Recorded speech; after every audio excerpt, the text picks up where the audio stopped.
Salam dalam kasih Yesus Kristus. Renungan firman Tuhan pada hari Selasa, tanggal 14 Juli 2026, Galatia 3 ayat 28. Dalam hal ini tidak ada orang Yahudi atau orang Yunani, tidak ada hamba atau orang merdeka, tidak ada laki-laki atau perempuan, karena kami semua adalah satu di dalam Kristus Yesus. Tema: menghitung langkah, kemajuan iman atau kemunduran. Burung merpati terbang tinggi, hinggap sebentar di pohon jomblo. Struktur organisasi sudah berdiri, tapi mengapa kaum Hawa tersisih? Jika kita memutar balik jarum jam ke era 1980-an, kita melihat sebuah tonggak sejarah luar biasa. Pada masa itu, ketika banyak institusi sosial masih ragu, GKS mengambil sebuah langkah iman dengan berani, visioner, profetis, menerima dan menabiskan pendeta perempuan sekitar tahun 1990-an. Itu adalah momen ketika gereja menyatakan kepada dunia bahwa Roh Kudus bekerja melintasi batas gender. Itu adalah langkah maju yang menegaskan bahwa di hadapan Tuhan, panggilan melayani tidak dibatasi oleh sekat-sekat patriarki.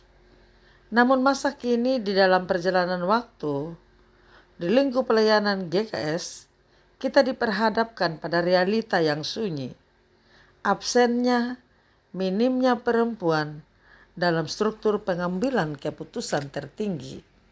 Pertanyaan untuk kita, apakah kita sedang melangkah maju atau justru sedang berjalan mundur? Apakah keterbukaan tahun 1980-an itu hanya menjadi pemanis sejarah, sementara hari ini kita terjebak dalam arus kemunduran sistematis? Apakah sebagai gereja kita mulai merasa nyaman dengan status quo? Kita seringkali bangga karena secara administratif sudah menerima pendeta perempuan. Apakah kita hanya menerima mereka di mimbar-mimbar jemaat untuk khotbah dan pelayanan pastoral, tetapi menutup pintu rapat-rapat ketika tiba saatnya menentukan arah kebijakan? Rasul Paulus dengan tegas katakan dalam firman Tuhan lewat ayat ini, bukan sekadar pemanis teologis. Ini adalah proklamasi. Kristus meruntuhkan tembok pemisah ketika gereja membiarkan kepemimpinan menjadi monolog. Gereja sedang membangun kembali tembok yang sudah diruntuhkan oleh darah Kristus. Kita seringkali tanpa sadar membiarkan ego kultural dan budaya patriarki yang usang mendikte kita melebihi otoritas firman Tuhan itu sendiri.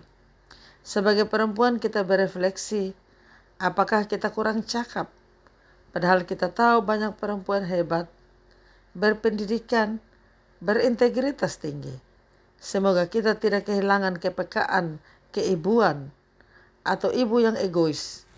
Semoga kita tidak kehilangan ketajaman rasa dan kita tidak kehilangan keseimbangan utuh yang dirancang Allah. Kita harus menghidupkan kembali roh profetis para pendahulu kita. Jika mereka bisa mendobrak zaman di masa lalu dengan keterbatasan yang ada, kita hidup di zaman modern ini harus melangkah lebih jauh, bukan malah mundur ke belakang. Tuhan tidak memanggil gerejanya untuk menjadi museum yang mengagumkan keberanian masa lalu. Sementara hari ini kita hidup dalam ketidakadilan, ketidakbenaran, dan ketakutan. Mari kita kembali melangkah maju. Jangan biarkan sejarah mencatat bahwa iman kita menyusut seiring berjalannya waktu. Mari bersama laki-laki perempuan bergandengan tangan sebagai mitra yang setara, membawa gereja ini menjadi pelopor keadilan, kebenaran, dan kasih Kristus yang sejati di dunia. Amin. Mari kita berdoa. Terima kasih Tuhan untuk firman yang sudah kami dengar. Ketika kami diciptakan sebagai laki-laki dan perempuan, memiliki potensi talenta yang sama.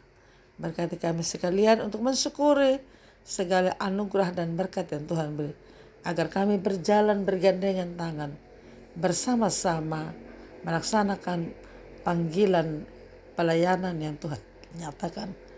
Berkati pendengar sabdamu, berkati kami sekalian. Di dalam nama Tuhan Yesus Kristus kami berdoa.